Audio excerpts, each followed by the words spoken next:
And he's done it! Jackson's done it! Aiden Jackson wins the F2 championship. Here he is, the man of the moment, Aiden Jackson. An amazing race and a fantastic win for this incredible driver. Indeed. After this, I guarantee that Jackson will be the hot topic in more than a few upcoming F1 team meetings. The future's definitely bright for this young driver.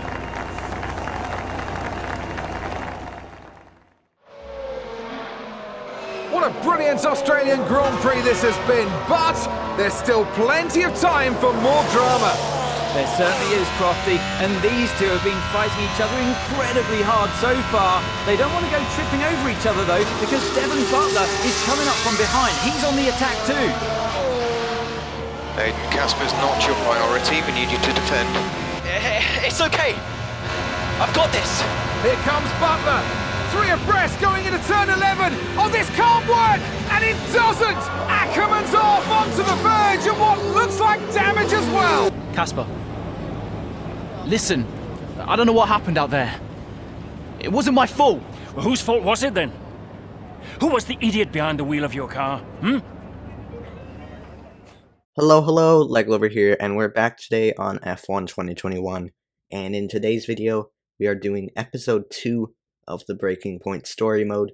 Last time out in episode 1, Aiden Jackson won the Formula 2 championship, but had a pretty poor debut race in Formula 1 at Australia, and after a collision with his teammate Casper Akkerman, both of their races were ruined, and the situation within the team is not great right now, but hopefully going into the first race of this episode here at China, we can improve the situation within the team by getting a good result, but we'll just have to see what happens here.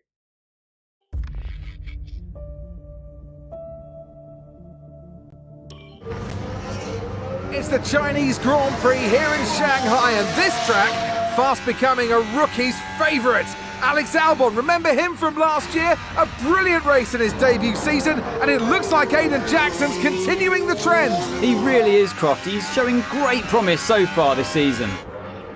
Well, here's Ackerman now, going up behind his young teammates. And the rumour in the paddock, Crofty, is that the tension's building between these two. Let's see what happens here. Here we go, Ackerman's going for it!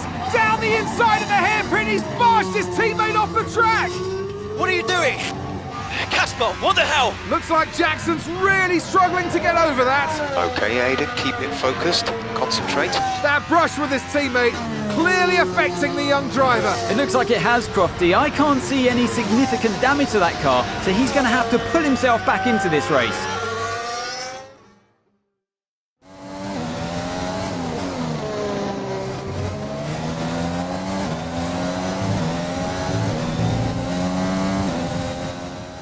Okay, so here we are in China, and you just saw a pretty hefty collision between Aiden Jackson and Casper Akkerman, with Casper Akkerman going for an absolute huge dive bomb and just barging Aiden Jackson out of the way.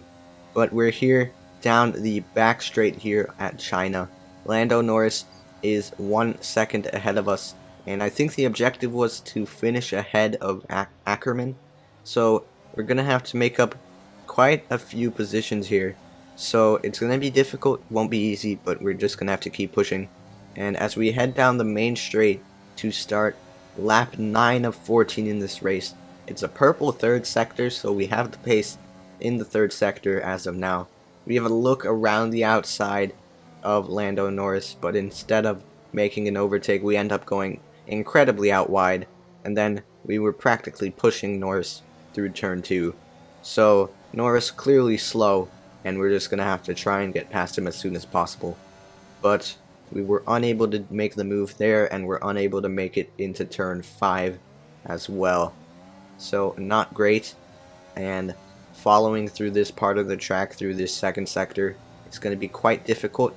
As you can see, still getting to grips with this car because I haven't driven much laps as of the time that I am recording that this footage is probably like my first few laps on the game. So still getting to grips with the car and just trying to gain time here and heading down the slingshot corner, I think they call it, down into the main straight. We're gonna have the DRS, we're gonna have the slipstream, we have the overtake button to use here, and you can see we're just gaining as we go into the braking zone. Norris goes defensive, comes back at us into the braking zone, but we manage to get the move done here. And now we have Ocon just 1.6 seconds up ahead, and we're going to try and close in the gap on him. And cutting onto the middle of lap 10 here, we just finished off the second sector, and we have finally caught up to Ocon, and he is just 0.2 of a second ahead of us as we head down into the main or the back straight. We have once again we have the slipstream, DRS, and the overtake button, and you can see that we're gaining. Ocon goes defensive, but it will probably be no use as we head into the braking zone. We've outbraked him, and we've gotten the move done rather easily there. And now there's quite a few cars up ahead, and we just have to keep pushing and catch up to them. And as we cut onto the middle of lap 11, the same spot where we caught up to Ocon, and there was a bit of blue flag involved, but we have managed to catch up to Carlos Sainz in the McLaren, as this is supposed to be the 2020 season. But heading down the back straight, once again, DRS, slipstream, overtake button, going into the braking zone. Can we send a dive bomb? Yes, we can. Carlos Sainz makes a move under braking, and we nearly crash into him, but we just about managed to stay out of the back of that car, and we get the move done rather cleanly there. But heading on to lap 13 of this race, you can see we have caught up to the man who barged us out of the way earlier in this race, Casper Akkerman.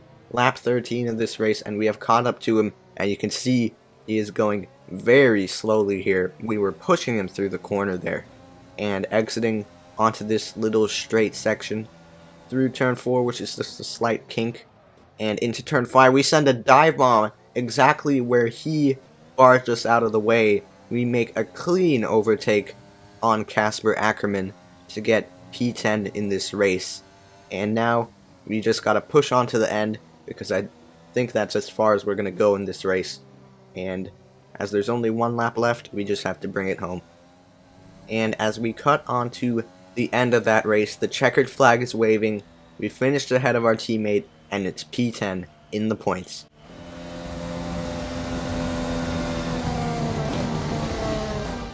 Well, plenty to digest there, and a little bit ominous seeing the two AlphaTauri teammates make contact again. Things don't look stable between these two drivers, Crofty. They've barely been teammates 5 minutes. That wheel bump, could that have been avoided, Ant? Yeah, it looked like Ackerman was making a bit of a statement to me. He's certainly not given Jackson any room. A sign of things to come? Well, for their sakes, let's hope not. That wraps things up here in China. Until next time. And I can see the drivers starting to approach the podium for the victory celebrations. A real team victory today. Everybody played their part. Congratulations then to Mercedes, your race winners today.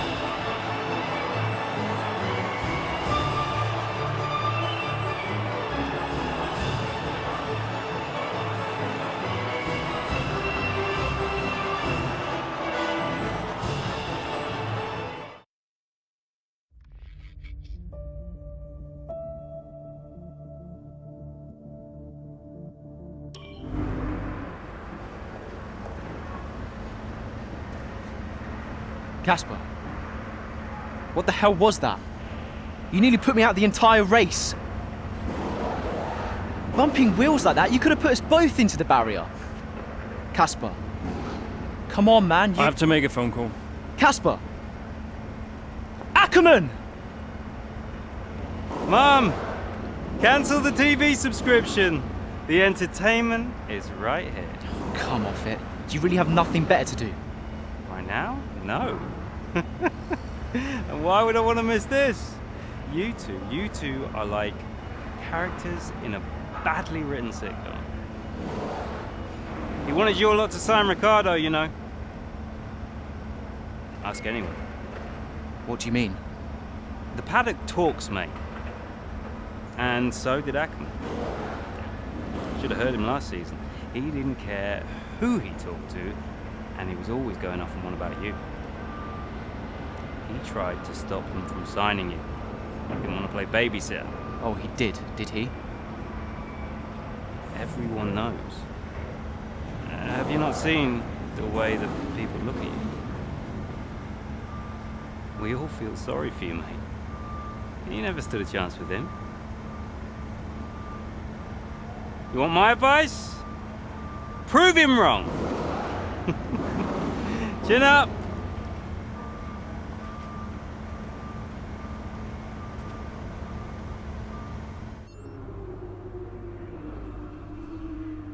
Well, that was quite a telling cutscene. Devin Butler just telling us that Casper Akkerman didn't want us as a part of the team. Is that the truth, or is it all just lies to create drama? Who knows with this Devin Butler guy, always the villain. But not great once again within the team, and Casper Akkerman even refusing to talk to Aiden Jackson after the race. So it's not great at the moment, the situation within the team, and yeah, not great at all. But hopefully we'll have better races in the future, as we can see the social media page right here. And we're getting a call. Hey, Ma. Hello, love. I saw the race and thought I'd give you a call. And why's that? Just to say well done, like I always do. Oh, right. I saw what happened in the race with Casper. Can't believe he wasn't penalized. Are you okay? I'm fine. And Casper, what's he said about it? Nothing. He wouldn't speak to me. Well, maybe keep trying. It can't hurt to clear the air. Just remember what your grandmother always used to say. The fights that can't be won are the fights you fight the hardest. I'm not even sure that makes sense. Just whatever's going on, don't let it get to you. And call me later, okay? Will do. Alright, well, that's a call from Aiden Jackson's mom. And now we're taking a look at the emails. And now we've got an email from Brian saying this evening's post-race meeting has been put back by 20 minutes. And that little bump today between you and Casper has got quite a few people concerned. And I don't think France is too impressed. So prepare for a few harsh words. Yeah, not good to hear after another pretty poor race, after another collision with our teammate. And then an update from Saskia Mills, Aiden Jackson's personal assistant, about some restaurant thing. But let's get straight into the next race then.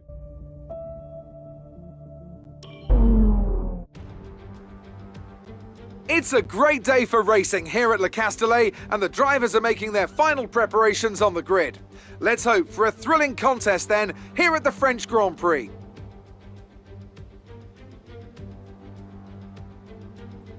Mastering a lap of Paul Ricard means getting to know 15 corners, 6 left and 9 right, for an overall lap distance of 3.6 miles.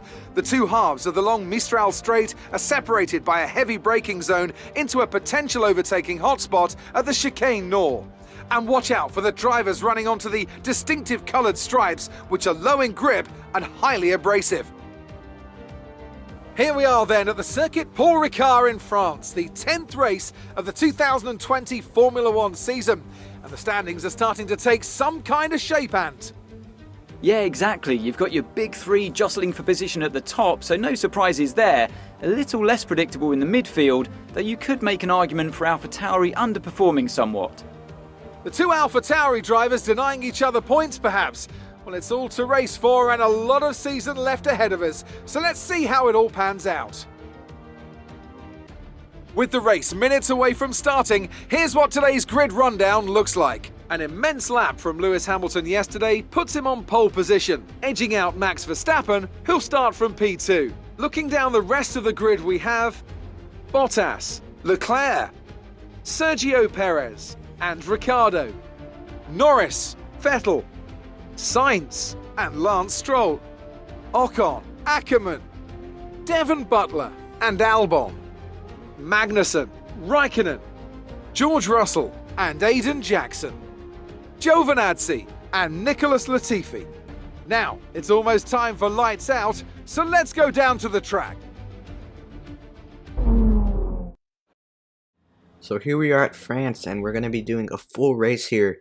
And getting straight into it, the objective is to beat the McLaren and the Renault drivers. 5 red lights.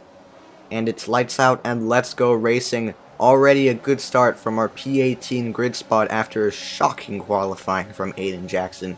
But we're going to try and make up for it in the race here. And we're going straight around the outside of so many cars here. Getting very close to Devin Butler there. But we just about avoid him.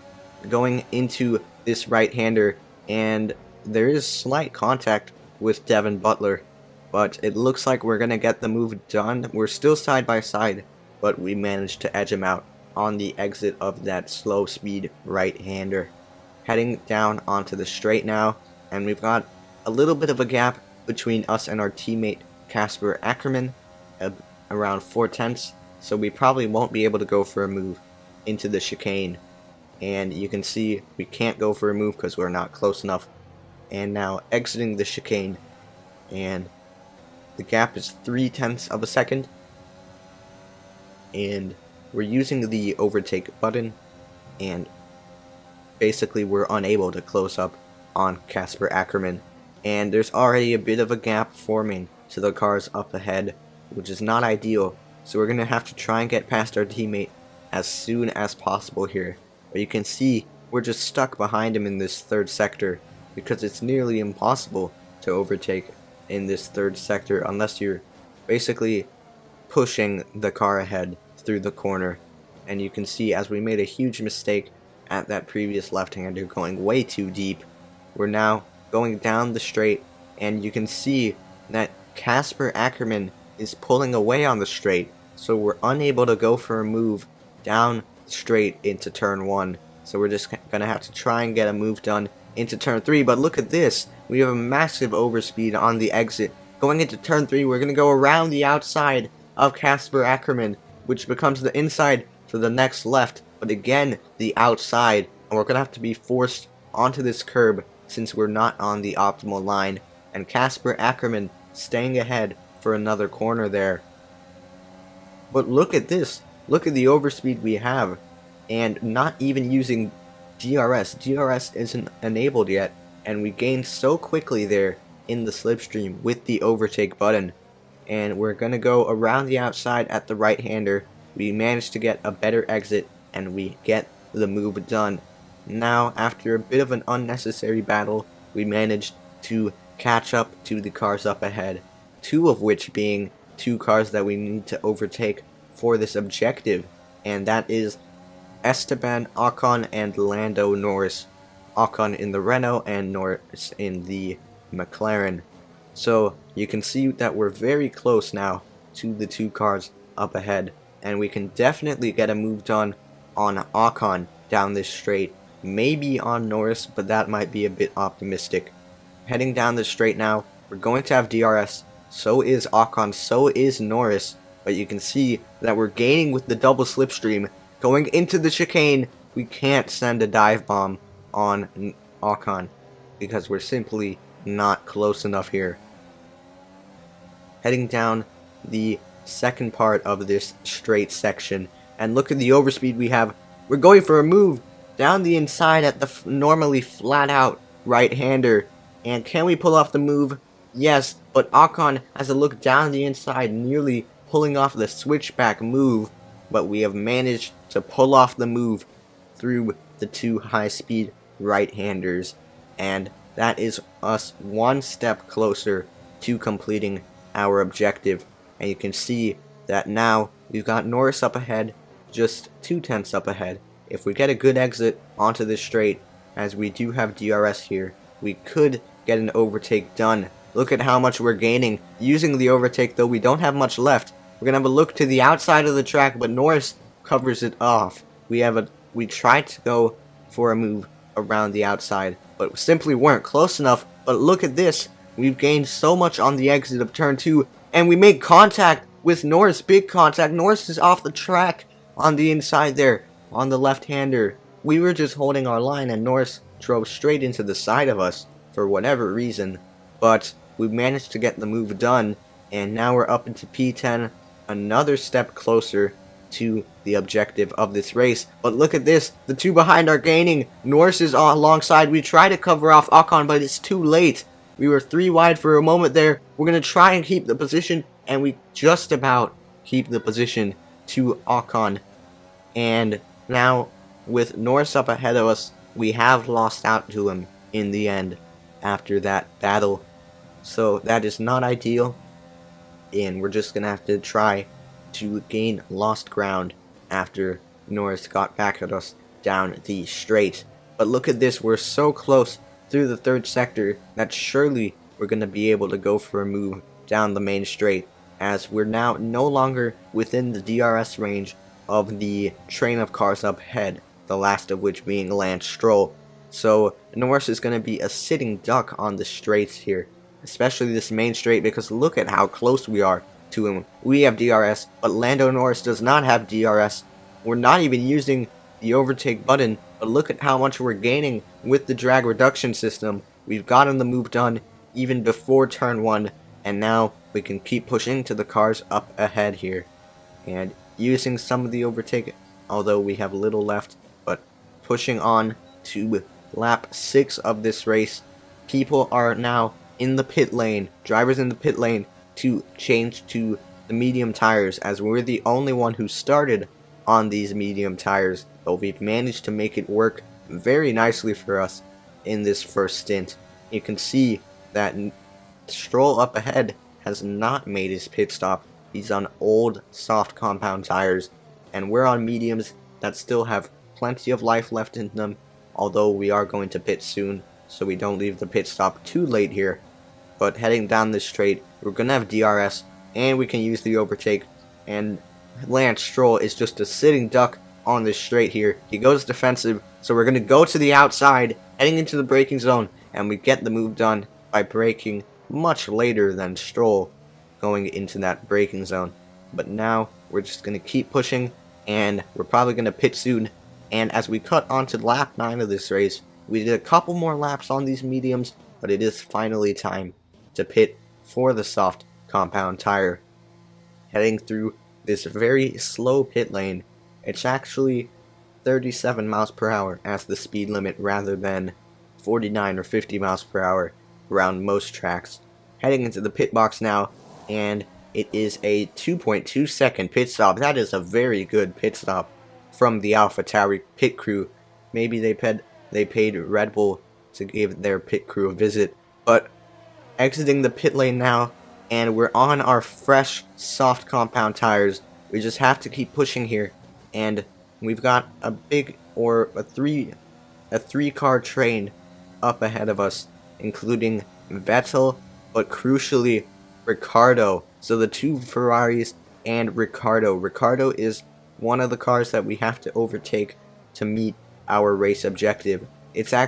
Ricciardo is actually the final car that we need to overtake to meet our objective here. And with just 4 laps to go, including this one, look at the speed that we're gaining down the straight on Sebastian Vettel, going into the braking zone, and we send a dive bomb on Sebastian Vettel. And can we pull off the movie? Yes we can. And we have the slipstream on the Ferrari up ahead, which we are gaining on. Look, it's a purple sector too, just showing the pace of the slipstream and the soft tires. And heading into sector 3, and we're just practically pushing Leclerc through the corner. Look at this, we're gonna go around the outside of the left-hander. This isn't normally an overtaking spot, but can we get the move done? Yes, we can. And that is another step closer to meeting our objective. We're in P5 now. Ricciardo just 2/10 up ahead, and we're probably going to be able to get him down the main straight. Look at this. What an insane exit compared to Ricciardo. And are we going to get the move done? We're heading down the main straight. It's going to be close here, but can we get it done? Yes, we can. And now, with just 3.1 seconds to Bottas up ahead in P3, Aiden Jackson could get a podium here. And as you can see, starting lap 12, Aiden Jackson with the fastest lap, heading down the main straight, or the back straight, sorry, on lap 12, and we have caught up to Valtteri Bottas. Look at how much we're gaining. Bottas is a sitting duck on the straights with no DRS. We send a dive bomb on Valtteri Bottas, which becomes the outside for the second part of that chicane. But we have gotten the move done on Valtteri Bottas here, and he will have slipstream to come back at us into the third sector, but I doubt he'll be able to make anything work anywhere in the third sector here. As you can see, Bottas has a look down the inside to maybe get alongside us, but nothing working there. But Aiden Jackson is now top 3, and as the race ends here, Aiden Jackson is a podium finisher in Formula 1 in his rookie season.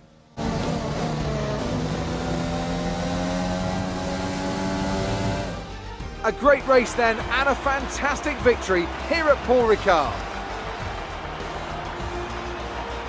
Business as usual for the big three, but a bit of a reshuffle in the midfield here in France. That's certainly much better from AlphaTauri. Frankly, they should be in the mix more often. On a good day, they're as good as anyone in that midfield pack. And they've certainly proved it today.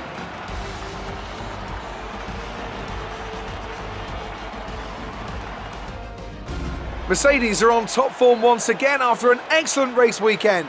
It's great to see them up on that podium once again.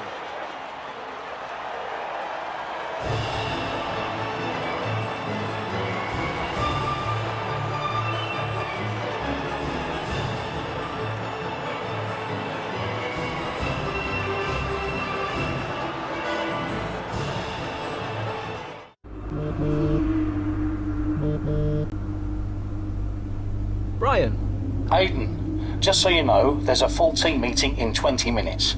No worries. We just want to review our strategy while the race is still fresh in our minds. Right, okay. I'll see you there. Listen, while you're on, I just wanted to say that was some solid driving out there today. I'm impressed. I appreciate it. Thanks, Brian. Put it this way, it's been noticed.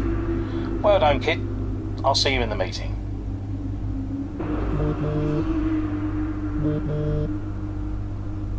Hey, Ma. Hello, love. Just calling to say well done, as usual. You okay? Thanks, Mum. Yeah, I'm good. Real good. I think I delivered today. I thought so. And I think the neighbors probably did too. I couldn't stop shouting. Oh, not again. I'm so proud of you, Aiden. Hey, it's Silverstone soon. So does that mean you'll be home for a few days? Probably. I'll try and get over for a day or two, either side of race weekend. You know, Silverstone was always your dad's favorite track. I know. You're still coming to the race, right? Do you really think I'd miss out on the VIP treatment? Of course I'm coming. I just wish it wasn't on my own, you know? Yeah, I know, but I'll be there. And I can't wait to see you. Me too. Anyway, I won't keep you. I imagine you want to go and celebrate. Well done again. Love you. Love you too, Mum. Speak soon. Well then, that was a pretty successful race here in France. Aiden Jackson is on the podium here in France. Pretty good race result, and we're just showing our form here in France, avoiding incidents like we've had in previous races in this season. But as judging by that phone call, the next race is going to be Silverstone. But I think we're going to leave it there for today's video. And next episode we're going to be at Silverstone and maybe another track. But thank you all so much for watching. If you did enjoy it, make sure to leave a like and subscribe. But again, thank you all so much for watching this video, and I'll see you in the next one. Goodbye.